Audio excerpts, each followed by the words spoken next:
Conte out, and I know there's lots of, I mean, tell me if I'm wrong, but I know there's lots of people in the fan base that are screaming for him to be out. But I feel like then Crackers were just at square one again. What was the point of getting rid of Poch? What was the point of getting Jose in? What was the point of obviously getting Nuno in? What was the point of getting Antonio in if we're not going to actually get behind him and give them what they want? No, it's exactly that, Holly, isn't it? It's, pick a manager, pick a philosophy, pick a style of playing and stick with it. And, that showed us yesterday. And as much as it kills me to say it, this is what Arsenal done. They brought in Arteta. They got rid of Aubameyang. They got rid of Ozil. They got rid of Lacazette. They wrote them off. They got pipped last season by us at the end, and the fans were going absolutely mad, but they stuck with it. And it's paying off dividends this season. So this is the problem we've got at the moment. It's like the club, the ENIC that currently run the club go, okay, go with Jose. And it doesn't quite work. Right, scrap that. Nuno. Come in, Nuno. Never worked. And then it's like, okay, Antonio Conte. So what does Antonio want? He wants this. Oh, it's too much money. So we're just not backing him.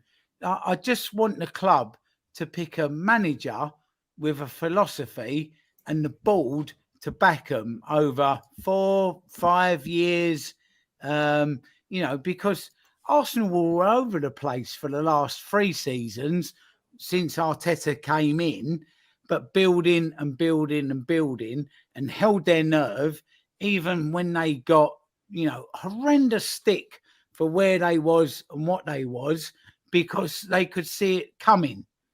And that's all I want Tottenham to do. If it's not Antonio Conte that wants a good few quid to run the team the way he does and the vision of the way the football's played, if it's not him and the club doesn't want to do it, fine, no problem. Get rid of him. Thanks very much. Bring in a manager, a younger manager, a little bit more progressive, a little bit, thinking outside the box with what he does. Like the manager Brighton's just brought in. Is it De Zerbi? Yeah, De Zerbi. There's a manager that you think to yourself, okay, so give him a manager like that a chance and back him and buy the players that he wants and go through maybe 2-3 seasons of not being where you really want to be, but trying to build up to it and just being brave and just backing that manager and just having a plan. I want something to actually stick to and aim at for 3 or 4 seasons, not this temporary sticking plaster all the time at the moment and this scattergun approach that we currently have. It's just not working, Hollie. It's just not working. I'll take that. I'll take some hard yards to see us progressing eventually. It's just, but problem is, I don't think there's anybody really at the club who understands football. That's the problem.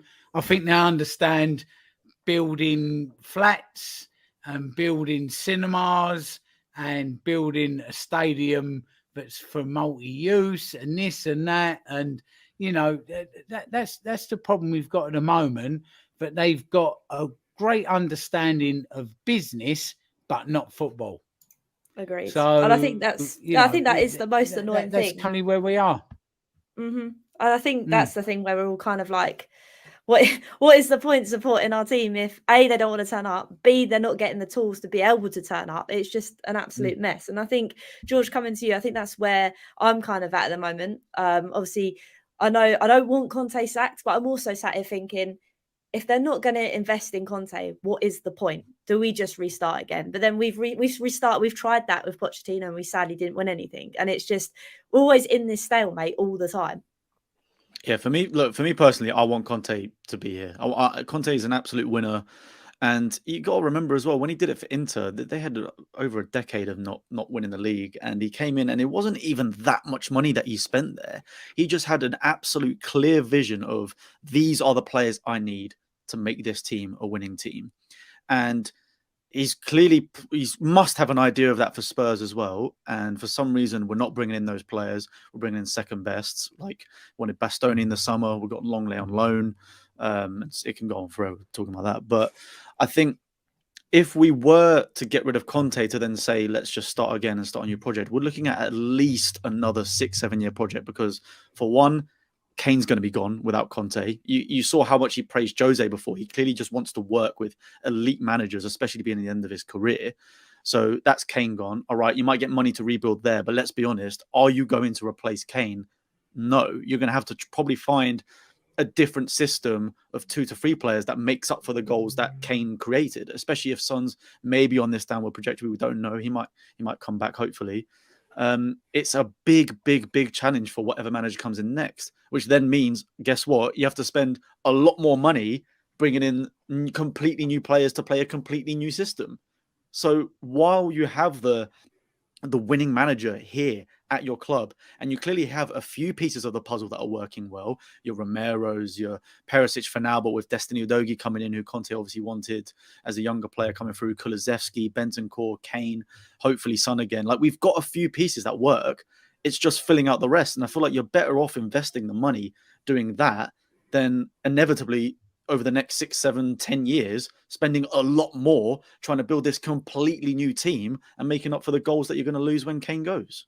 And that's the thing that I can't get my head around. And I know we talk about, obviously, the board being people that want to invest in, so the architecture, so the stadium, to bring in more revenue. But surely, Connor, if your football team's performing well, that brings you in revenue as well. And it means more people want to go to games. More people are going to want to buy shirts. More people are going to actually be like, oh, wow, okay, my team might win a trophy. And then that means you can move on to bigger and better things. It doesn't make sense from a business perspective either. Without a doubt, honestly, I mean, Cracker said it straight away. Where with Arsenal vision, it's they pinpointed Arteta. They knew they wanted it for a couple of years, and that was it. And we had that with Poch. Everything was flying under Poch, and ultimately we can talk for hours about whether he should have got sacked or not. That's a different story. But ultimately, that whole 18-month period where we haven't spent money, we are still suffering for that now. That happened. You sack Poch, you go and get a winner of Mourinho, and you think, this is it. This is the board finally backing a manager. They're going to go behind him. And then they don't. They sack him days before a final, and then they're going to get Nuno because they're panicking because they don't know what they're doing. Nuno doesn't last long. And then you go and get Conte, and you think, wow, we've got Antonio Conte. This is a guy who's won the Premier League. He's won Serie A. He's won the FA Cup. He's a winner. And we still don't back him. So I agree. If you're winning stuff and everyone's talking about your club, everyone's buying shirts, everyone's doing this, everyone's doing that, it's a model that works. So it really makes you wonder how they still to this day are suffering from that 18 months we didn't spend anything, how they aren't changing that. Because let's face it, I was doing some stats the other day, and we've spent more money net wise since Poch left than in the 5 years that we had Poch. It's insane. It's actually insane. And that tells you, I was telling George, for me, them bringing in Conte was them panicking, saying, this is it. Things are going really sour with Nuno. We have to get Conte through. Then what? Then if you get him in, you get Champions League football, and you don't back him. My sympathy with the owners has drastically dropped significantly. And I think that's the thing at the moment. It's a common, because normally when you bring it up, everybody's like, you're a bit on the fence, or it's a bit like this, that, or the other. You don't know whether you want to be outspoken or whatever. But I think everybody's kind of feeling the same. If they're not passionate about it, they're definitely thinking, what's going on here now? Because this is a constant, and we've seen this, like you said, Connor. Those managers you've listed off, they have the same running theme throughout them, and that is the board. And I think that's sadly where everybody is. But Crackers, if we're going to talk about